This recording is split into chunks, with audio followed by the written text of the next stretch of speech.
হাশরের ময়দানে আল্লাহ পাক রব্বুল আলামিনের দরবারে আল্লাহ পাক রব্বুল আলামিনের সামনে যখন আল্লাহ জিজ্ঞাসা করবেন, তখন মানুষ জবাব দিবে যে আল্লাহ, আমি তো আমার প্রতিটি অঙ্গ প্রত্যঙ্গ সঠিক রাস্তায় সঠিক পথে যথাস্থানে ব্যয় করেছি। তখন আল্লাহ পাক রব্বুল আলামিন বলবেন যে না, তুমি তোমার এই অঙ্গ প্রত্যঙ্গগুলিকে সঠিক রাস্তায় ব্যয় করো নাই। তখন আল্লাহ পাক রব্বুল আলামিন যাকে জিজ্ঞাসা করবেন তার মুখের মধ্যে তালা মেরে দিবেন। এরপরে তার সকল অঙ্গ প্রত্যঙ্গ, আমাদের অঙ্গ প্রত্যঙ্গগুলি আল্লাহর দরবারে কথা বলা শুরু করবেন। আল্লাহ, এই ব্যক্তি আপনার যে হাত দিয়েছেন, এই হাতকে সঠিক রাস্তায় সঠিক পথে পরিচালনা করে নাই। আল্লাহ পাক রব্বুল আলামিন সূরা ইয়াসিনের ভিতরে বলেন যে আল-ইয়াওমা নাখতিমু আলা আফওয়াহিহিম ওয়া তুকাল্লিমুনা আইদিহিম ওয়া তাশহাদু আরজুলুহুম বিমা কানু ইয়াকসিবুন। যে হাশরের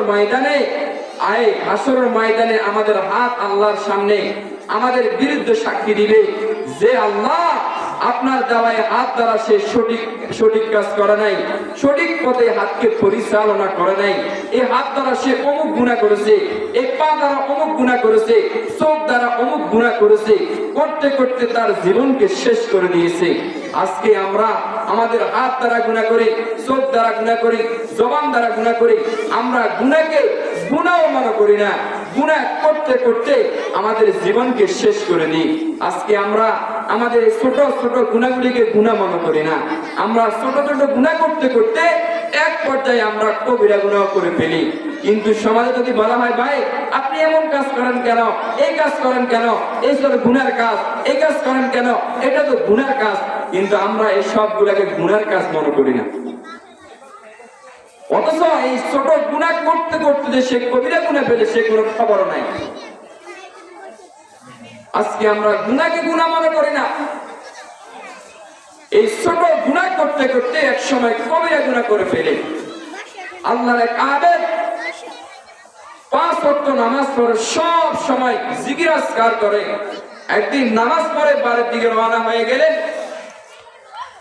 প্রতিমধ্যে এক বেশ্যা নারী আবেদকে জবরদস্তি করে তার খাস কামরায় নিয়ে গেল।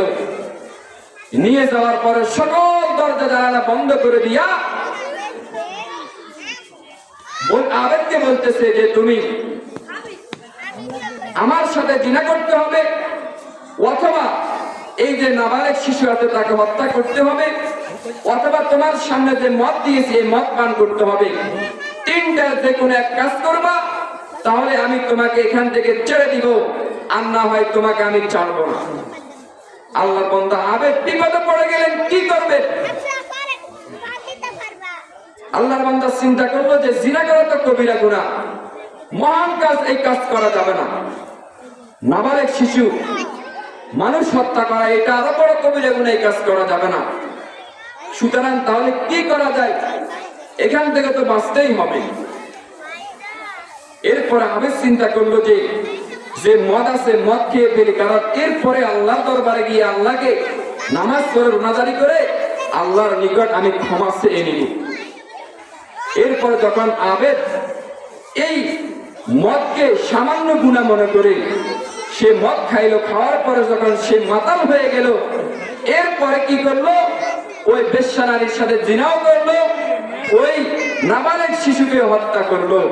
প্রিয় ভাইয়েরা, আমার ঘটনা বলার উদ্দেশ্য নয়, বরং এই ঘটনা থেকে বোঝা যায় যে ছোট গুনাহ মনে করে যখন সে মদ খাইলো, এরপরে তাকে বড় বড় জিনার কাজ, এমনকি এই নাবালেগ শিশুকে হত্যার কাজে সে এই ছোট গুনাহ মনে করার কারণে বড় গুনাহ তার দ্বারা শয়তান করে নিয়েছে।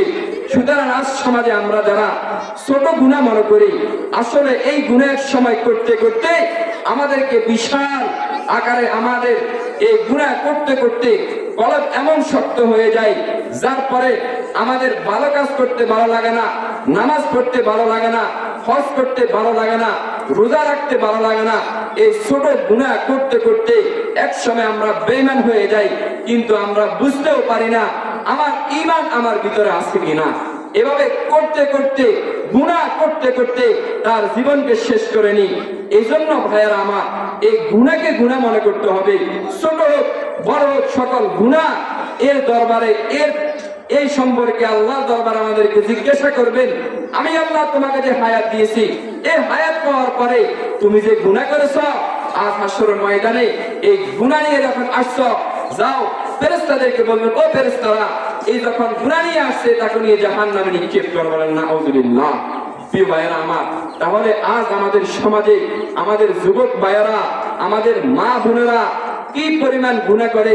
আজকে আমরা গুনাহকে গুনাহ মনে করি না।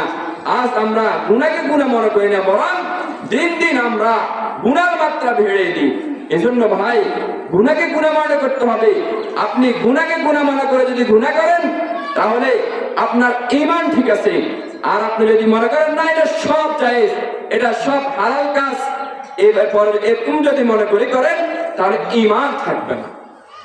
এজন্য ভাইরা আমার, আজ সমাজে যে আমরা গুনাহ করি, কিন্তু এই সকল গুনাহ কেন আসে?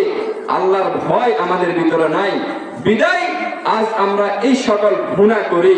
আল্লাহর দরবারে আমরা জবাবদেহি করতে হবে, এই ভয় আমাদের ভিতরে নাই। এই জন্য আল্লাহ পাক রব্বুল আলামিন বলেন, হে দুনিয়ার মানুষ, তুমি তোমার ঈমানকে শক্তিশালী করো, এমনকি সব সময় আল্লাহকে স্মরণ করো। আল্লাহর দরবারে তোমাকে জবাবদেহি করতে হবে, সেটাকে তুমি ভয় করো। যদি প্রকৃত পরিমাণে তুমি ভয় করতে পারো আল্লাহকে, এমনকি আল্লাহর সকল বিধান অনুযায়ী যদি চলতে পারো, আমি আল্লাহ তোমার জন্য জান্নাত রেখেছি, তোমার জন্য জান্নাতের যত নাজ নেয়ামত সবগুলো আমি আল্লাহ তোমার জন্য রেখেছি।